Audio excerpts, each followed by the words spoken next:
Hindi man inaamin ni Dan, alam ko na stress siya. Hindi ganito yung naaalala ko ah. What's that? Oh. Sanitizer. Where are you going for a run? Hello. Careful, babe. Yeah, for run.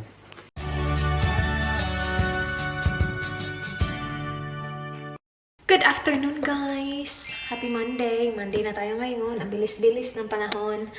Hapon na. Gagawa ako ng banana bread kasi ang tagal na nag-request ni Dan na gawin ko yung banana bread kasi nga mayroon akong banana na sobrang ripe na, diba? Kasi hindi ko nakain. And then, bumili kami ng more banana pa kasi sabi ko kailangan natin ng more banana kasi dalawa lang yung natira, which nilagay ko na sa freezer kasi nga sobrang ripe na siya. Ayoko naman na masira siya. So, meron na ako dito. Dalawa to. And then, meron pa ako dalawa pa. Ooh, ayoko niyan. Isa na lang. Okay, so tatlong banana. Okay na yung tatlong banana. Itong isa, sira na siya. Gagawa tayo ng banana bread. I-check lang yung ingredients kasi nakalimutan ko na kung paano ito gawin. Tagal ko na hindi naka-banana bread. And sabi na Dan, na-miss ko na yung banana bread mo. Hindi man inaamin ni Dan. Alam ko na stress siya.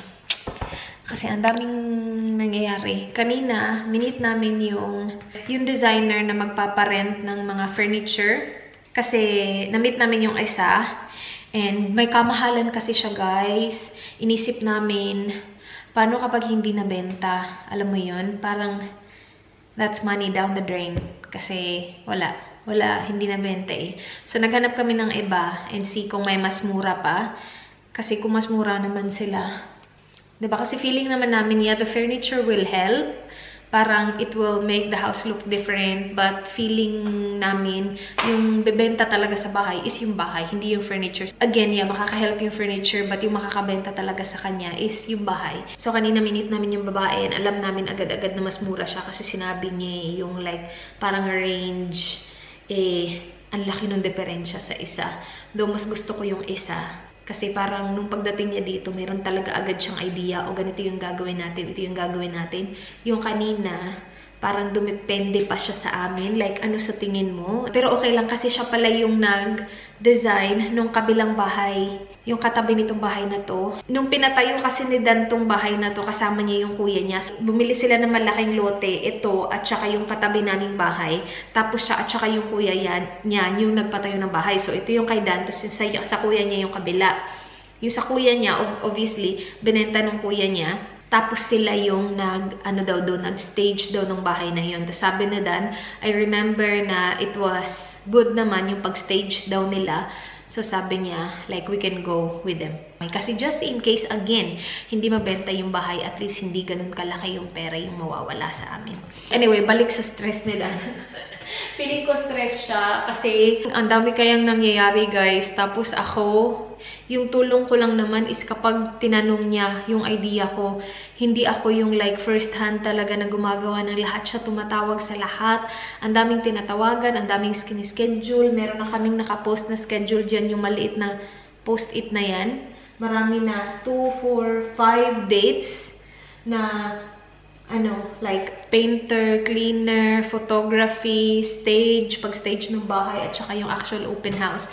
So, it is full on. And naisip ko, feeling ko stress na stress ni Danny Boy ko, kaya hindi ko siya pinipressure sa kung ano-ano mang bagay.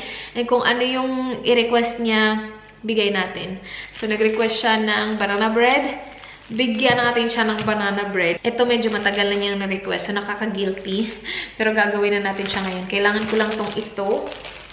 Pero sobrang ripe na ng banana na yan. Let us check the ingredients. Sobrang simple lang nitong ingredients ko. Nagawa ko na tong banana bread maraming beses na actually sa channel ko. Alright! Ready na ang ating ingredients, guys. Meron na akong parang loaf dito. Lagyan ko na siya ng butter. Nag-brush lang ako ng butter sa kanya. So, we will need 2 cups of plain flour, 1 teaspoon of bicarb soda or baking soda, a pinch of salt, 115 grams of butter. Sabi doon is 115 grams of brown sugar. Wala kaming brown sugar, so I'm gonna use white sugar instead, and it's this much. Hindi ako ma-sugar, and ayoko din na sobrang tamis yung banana bread. Ganito lang karami yung lalagay ko. Itong lalagyan na to is half a cup, so it's not even half a cup. And then 2 beaten eggs. And yung ating very ripe bananas. Bali, 3 to ha, isa. At saka meron ditong worth of 2 bananas na still nag-thaw pa din hanggang ngayon. Char! Meron na tayong clear na mixing bowls, guys. It comes with 3. See, iba-ibang sizes. Nabili ko lang siya sa Kmart. And in fairness, okay siya. Sabi dito, sift together. Walang sift-sift tayo, ha? Kasi wala tayong ganyan. Hindi ko naman naalala na nagsisift-sift ako noon. So, 2 cups ng flour. It's 2. And then add the baking soda. A pinch of salt.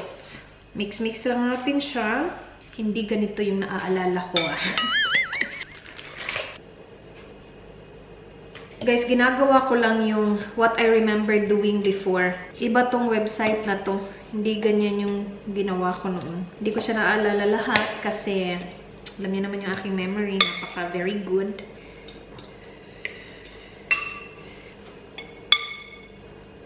Add natin yung sugar natin. Ayan, yeah. Parang ganito yung ginawa ko noon. Etlog! When I walk into the kitchen, you saw the look on my face. You saw the look on my had to get out of this place. I seen something I've never seen before. When you put on the pineapple, we couldn't be friends anymore. Pineapple thousands, go on pizza. It's a fruit and you know that. Pineapple doesn't go on pizza. They just don't belong. Isang oras na sa oven yung ating banana bread. Nag-edit ako ng aming mukbang ni Dan, yung stretchy cheese. And gusto ko na naman kumain. Sorry. Juice! Woo! Gusto ko na naman kumain ng stretchy cheese. Check natin ang ating... Ooh! Looks good! Check natin yung ating banana bread. Oops! Ang init, ang init, ang init. Hi! Tignan nyo naman yun. Oh! Kita nyo ba yun? Check lang natin siya with a stick. Alright. I think it's cooked. Yeah, definitely cooked. Yep. Okay. Yep, that's very cooked. Alright, that's done, guys. Bilis maluto, ah.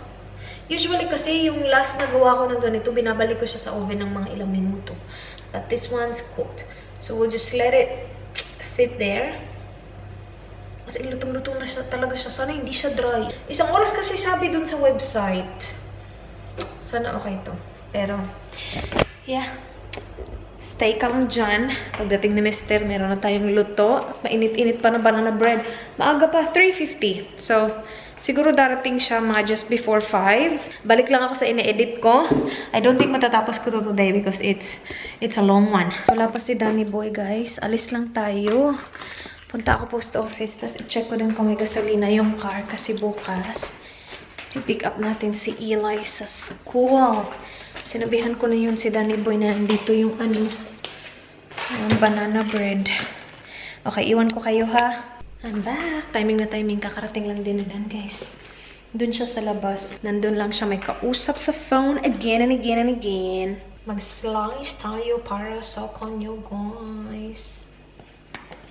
Oh, that's perfect. Sana magustuhan ni Danny Boy. Alright, moment of truth, guys.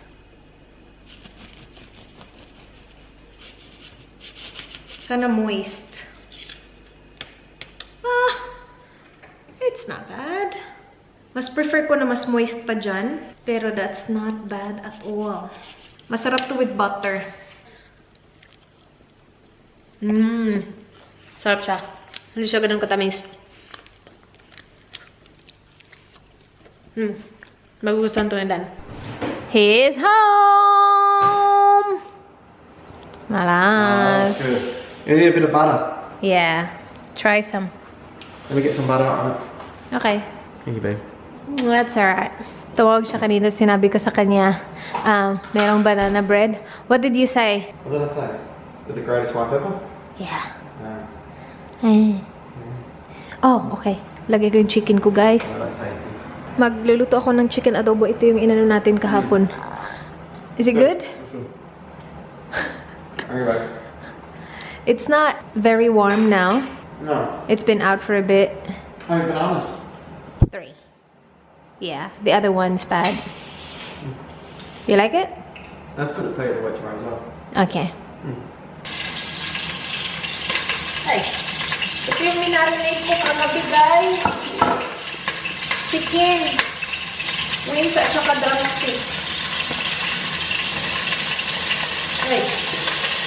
Ay, ano ba yan? Uy! Ay, sa babe, lagay ko lang sila lahat, babe. Ay! I'm not looking. I do not know where the chicken. Hindi ko na alam kung saan ko sila nilalagay. Hindi na ako nakatingin.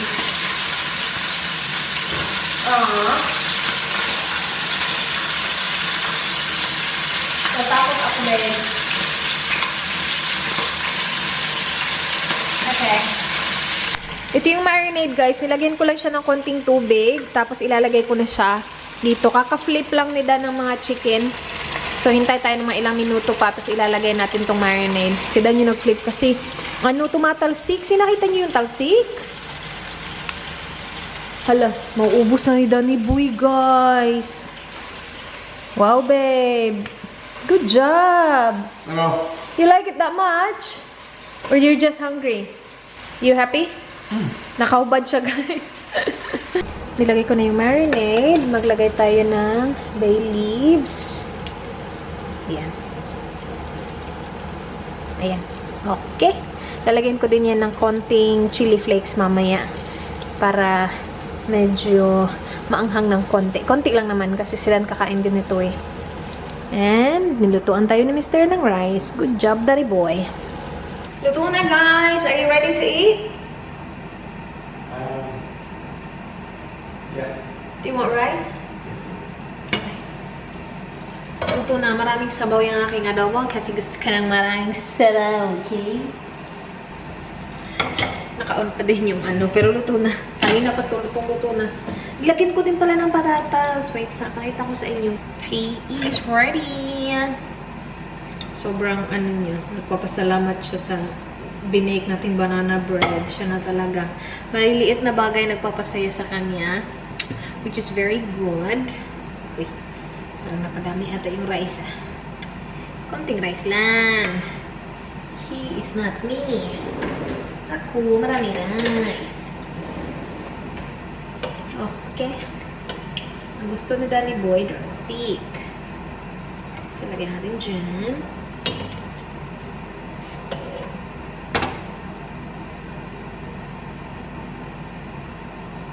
Apple potatoes, okay, my love? Okay. Potatoes na, rice pa. That's what you call carbs on carbs on carbs. I'll give you a big chicken wing, my love. Masarap kasi, sobrang masabaw. Dinner para kay Mister. I'm starving, guys. Anong ulam nyo? Guys, kumusta na naman kayo dyan? Yung asawa ng kuya ni Dan, kakatawag lang, sabi, mag-start na daw kami mambili ng mga gamot. Kasi baka daw magkaubusan ng gamot. Uy guys, hindi naman kami nag-hoard ha. Kasi huwag tayong mag-hoard. Bilhin lang natin kung ano yung kailangan natin. Hindi yung inuubos na natin yung alcohol sa shelf. Ganun. Dito maganda naman dito kasi may limit. Like sa toilet paper na notice nila na nagkakaubusan ng toilet paper. So yung ginawa nila is 2 packs per customer na lang. Pero yung sa mga nakikita ko ng mga photo sa Pilipinas na nag-hoard ng sobrang daming alcohol, huwag naman. Ano ba yan? Para ibenta ng mahal. Pinagkakakitaan pa yung sitwasyon. Bilhin lang natin kung ano yung kailangan natin. Yung sa amin ni Dan, isa lang yung binili namin. Kasi pag pumunta ka ng shops, wala talaga siya guys. Ubusan talaga. So yung ginawa ni Dan is tinawagan niya yung, where did you get the sanitizer? So, tinawagan niya yung chemist, tapos sabi niya, wala na ba kayong sanitizer? Kasi for sure meron naman. Sabi nila, wala ngayon, pero darating mamayang alas 5. So, sabi niya, balik ka na lang ng alas 5. Pumunta siya ng alas 5, and yeah, marami, kasi nga kakastock lang, pero kumuha lang siya ng isa, kasi isa lang naman yung kailangan namin. Anong gagawin nyo sa sanitizer? Iinumin nyo? Bakit kayo magsastock ng ganun kadami? Hindi na naman natin siya mavlog kasi nakahubad na naman siya. Is it good? Meron pa akong natira para lunch ko bukas, para hindi na ako magluto ng lunch. But dinner is ready. Kain tayo, kain! Dito kami sa local chemist, guys. Bili lang kami ng gamot. What medicine are we buying? Whole different range. Just sort of like cold and flu stuff mainly. Okay. Cold and for flu. Dito lang kami malapit sa amin. It's open 7 days. What time do they close? 8:30. When I parked today, I reversed park. Did you? Using your mom's car as well without the camera. Good job. Nasabi ko ba sa inyo na yan yung isa sa mga goal ko sa 2020 na maging pro sa reverse parking? Yung dito sa car na to madali lang kasi may reverse camera pa rin sa mama ni Danola. Tinry ko kanina and I did it. babe? I can. Alright. Dito na kami, guys. What do you have there? Nurofen. Sore throat spray, Strepsil. And tingin yung kanilang counter. No hand sanitizer. Where are we? Priceline. Priceline, Getting guys. more medicine. Wala dun sa kabila yung Vicks. What were you looking for? Vicks para sa cough. So, dito kami sa Priceline kasi open pa sila. Sana meron. What's that? Oh, Sanitizer. wow. Thank you. Ito yung hinahanap ni Dan, Vicks. Ba, hindi lang namin alam kung nasaan dito. Meron siyang Vapo Drops. Which one, babe? I don't know. We're going to a different says. Guys, may nagtatanong pala kung ano yung binili sa akin ni Dan. Lozenges. Yung mga ganito, kahit na anong brand lang. Yung binili sa akin ni Dan, meron siyang ito, parang ganito. Grape. Pero not exactly the same brand. Pero mga ganito. Alright guys, meron tayong i-add sa ating emergency stash. So, bumili kami dalawa nito. Difflam na sore throat, gargle, and mouth solution. Dalawa. Yung isa sa, kuya ni Dan. Tumawag kasi nga yung asawa ng kuya niya, diba? So, para sa pamilya nila yan. We got Vapo Drops plus cough, nose, throat. Mga lozenges. 2 packs yung binili ni Dan. And then, Difflam na sore throat spray. More lozenges. So, ito, lozenges din to guys ha, yung Strepsils. So, hindi naman kailangan yung same brand na ginamit ko. Ayan. Soothing honey and lemon. What else did we get? Panadol. And Nurofen. Pang headache. There we go. Ay guys, itong mga to, bago na pala to. Diced na Italian tomatoes. So, bumili si Dan. That same night na na-realize namin na puree pala tong binili niya. That same night talaga, nagpunta siya ng 12 midnight. Kasi nag-o-open yung shops 12 midnight. Yung Kohl's na pinupuntahan namin, nag-o-open ng 12 midnight. So, nagpunta siya. And sabi niya, ang dami daw tao. Unusual daw kasi usually kapag midnight, konti lang, 'di ba? Sabi niya, ang dami daw tao. Sobrang dami daw tao. Sabi nga niya, mga 100 cars daw yung nasa car park. Sabi ko, exagge, pero sabi niya, ang dami daw talagang tao. Yung iba para sa mama niya ha, kasi again, yung mama niya wala dito. Babalik siguro sila Thursday. Galing Kangaroo Island. Gustong-gusto ko tong itry. Kasi sabi ni Mark, masarap daw to eh. Teriyaki. Where are you going for one? Hello! Careful, babe. Careful. Snack ni Dan bukas. Banana bread, tsaka watermelon. Meron ba tayong dalawang natira kasi hindi na nagkasya sa baonan. Lagay ko sa fridge yung iba. Ito yung snack namin today. Ubusin natin itong dalawa para hindi masayang. My gosh. Ang dumi-dumi na dito. Meron pang, yan natira. Breakfast ata yan ni Dan bukas before siya umalis. Ito yung kanyang snack. Nakamask na ako, guys. Ready na ako matulog for the past ilang nights. Ang tagal namin natulog ni Dan. Kagabi, sobrang tagal namin nakatulog. Siguro mga 2:00 na. Kasi nga, ang dami namin chika. Ang dami namin pinag-uusapan. Lalo na sa mga kaganapan ngayon. Tapos, ang aga namin nagising. Kasi 8:30 yung schedule ng, yung nag-coat ng furniture kanina. So, I had to wake up early. Anyway, ito yung nasa mukha ko pa din. Yung Quality First All-in-One Sheet Mask. I think 2 na lang yung natira. Pero, So far, so good. Wala namang negative reaction ng aking face. Anyway, si Dan nandun lang sa labas. Tumakbo siya, guys. Pagbalik niya, lalagyan natin siya ng mask. Yung routine natin. Chika-chika, and then matutulog na kami. So, that's it for this vlog. Sana, guys, nagustuhan nyo. Please like this video if you did enjoy. Please subscribe if you haven't yet. And kung gusto nyo lang naman, I hope to see you guys soon. Be good. Good night. Bye. Mwah!